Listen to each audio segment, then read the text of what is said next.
Everybody, welcome to What the Flick, The Strain, Season 2, Episode 4. I just looked at it, and it just flew right out of my head. Silver Angel. Silver Angel, thank you. Bibbs, Alonso. Okay, so we get a lot of El Ángel de Plata setup, so there better be some more payoff later on. That was a bit much. I will say, though, that is the most intriguing opening to an episode I think the series has ever had. Yeah. The extended luchador movie. I kept thinking, is this the end of the previous FX show? Like, what am I watching here? You know, It was fun, and even though it was like obviously supposed to be like Lobos in black and white, I've seen several luchador movies, and that's really good production value. Yeah, it looked great. And a very, very crisp, sort of silvery black and white. It's for VHS in particular, an old VHS. Yeah. Regardless, it looked fantastic. Now, again, of course, this drags us into the whole thing of just how bad is New York right now? Because, you know, the batting cage place is abandoned, but the tandoori restaurant is, you know. People still need to eat, Alonso. I know. I want some idea of how apocalypsy this apocalypse is. We need some stats. All right, how many people are missing? How many people are known to be infected? What parts of the town are abandoned? Maybe parts of it are abandoned and parts of it aren't. You know, we know Staten Island is tight. Staten Island's got its shit together. Staten Island, you and can Red Hook now. Yeah, Staten Island, you can get on a ferry with a sword. Not even the cane sword. Dutch Velders had like a big cutlass. You can just get on there and they're fine. They don't even give a shit. They're just like going to use that on the vampires, right? Well, then we're fine. then we're good. Then we're totally good. Now they're talking about the whole sort of civil liberties aspect here, and it's kind of like, yes, but it's tricky in a situation like that. I knew someone who hated Battlestar Galactica, the reboot of Battlestar Galactica, because a lot of that show was about the difference between what you need when the species is threatened and only have 40,000 humans left in the universe, and civil liberties. You know, you want to have you want the citizens to be appeased. And I had a friend who had been in the military, and he was just like, no, just military dictatorship. It necessitates it. And I'm like, yeah, the people won't stand for that. There's going to be it's a tricky balance. Sometimes it's frustrating. I would say on my short list of times when martial law might be necessary, vampire apocalypse would totally count on that list. But that's just me. You know, we all have our own dividing line. It's tricky and it is disturbing, and you do worry about how far down that rabbit hole you'll go and whether or not you'll get out again. Isn't there some joke in Ghostbusters, like one of the headlines of the magazines that goes by, like, you know, do the dead have civil liberties or whatever? I vaguely remember something like that. I think of the montage sequence with with Larry King, or not Larry King, Joe Franklin. Yes. Anyway, How is Elvis, and have you seen him lately? So, you know, what's fun about ensemble shows like this is when you start pairing up characters who normally don't ever talk or hang out. Yeah. So the idea of Dutch and Satrakian having quality time was kind of like, okay, we haven't seen that yet. That's kind of fun. I wish more had happened. It was just basically like, hey, I remembered this plot point we forgot about. And he's like, yeah, we should probably resolve that plot point. And then they go to Staten Island on a very uneventful trip. And then they say hi to the guy who it turns out was not LeVar Burton. I'm sorry. In that one shot in the beginning, he looked exactly like LeVar Burton from like the last episode of Next Generation when he had like the eye implants. Like I swear to God, it looked like it. But no, I kept looking at him going, it's I want to make sure I get his name right. It's Kevin Hanchard from Orphan Black. Okay. So I apologize to Kevin and all of his fans. And LeVar. And especially LeVar. We got a couple of hoots and hollers from the peanut gallery there. But that just sort of happened. It didn't really go very far. The psych hospital, I thought, again, interesting place for a nesting ground. Yeah. And the notion of talk about throwing the scientific method out of the window, like literally in this case.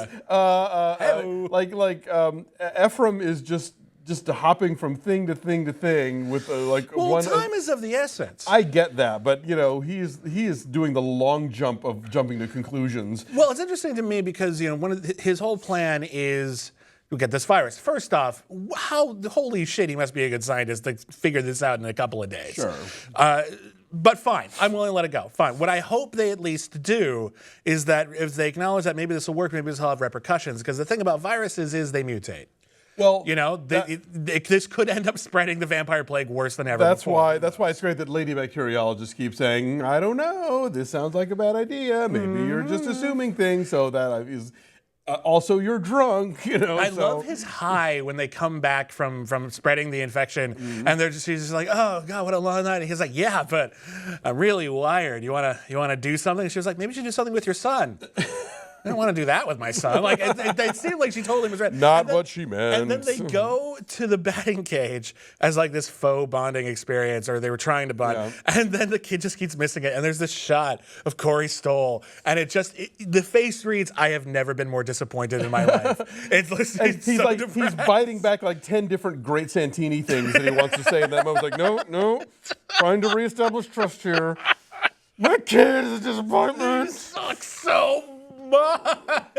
Why does he suck so much? It hurts.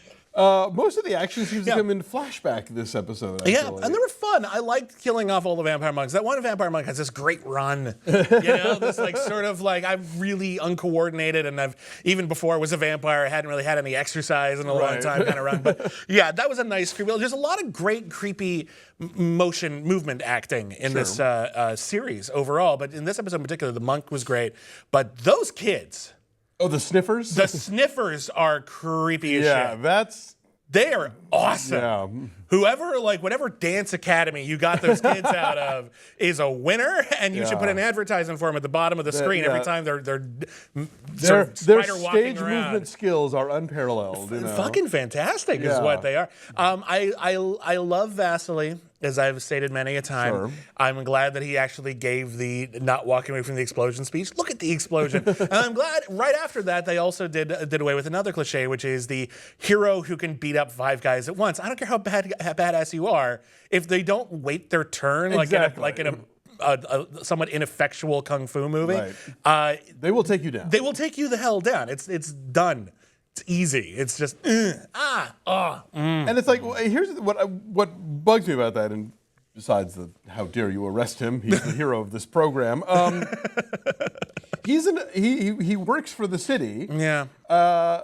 And is doing something proactive. And kind of his job. He is ridding it of vermin. Right. Probably should have gotten like a permission to blow up the subway. Sure, but I still, it just seems like that he's on this, technically kind of on the same side as the goons who apprehend him. Yeah. But I guess it's hard to explain all that when they're apprehending you. That's very, very true. I'm hoping that if he gets dragged in front of Samantha Mathis, that she will show leniency and in fact maybe put him to work. Oh yeah, that would be good. Yeah. I would be happy with how that works. We haven't talked about the Eat the Rich segment. Oh yeah. That was fun. There's an element of Schadenfreude about that, because on one hand, it's so sad, everyone's dying. Oh wait, no, that's okay. Yeah, that's okay. All the stockbrokers who kind of destroy us, Occupy Wall Street, right in the neck. It was fun, and I really like the way that they handled it. That live feed that goes horribly. Yeah. Oh my God, those aren't protesters. That made it a lot creepier than if they just walked out of the building. There's something very. I love it when you add the horror to the mundane like that. And I like the fact that it does leave the unanswered question. He's rich. Why would he want to destroy the financial markets? And I guess we'll find out why that is. By the way, we're dumb. We never realized that there is a Philip K. Dick book about a character named Palmer Eldritch, which is why there's a character on this show named Eldritch Palmer. Now, is it relevant? Is he trying to? I have no idea. I never read the book, but it's a shout out. Faux intellectual. I'm admitting that I didn't read the book. It's a shout out to a thing that we didn't know was a shout out to a thing, and I'm sure some nerdo out there was like, "It's Philip K. Dick, you idiots!" So yeah. And I love Philip K. Dick, but I just have read more of his short stories than his books. So I also am a bad person. So there we go. I know. Forgive us. Next week, I guess we'll find out why Eldritch Palmer wants to destroy the financial markets, and how stupid Ephraim's idea about taking viruses to Washington, D.C. is. And hopefully his son dies.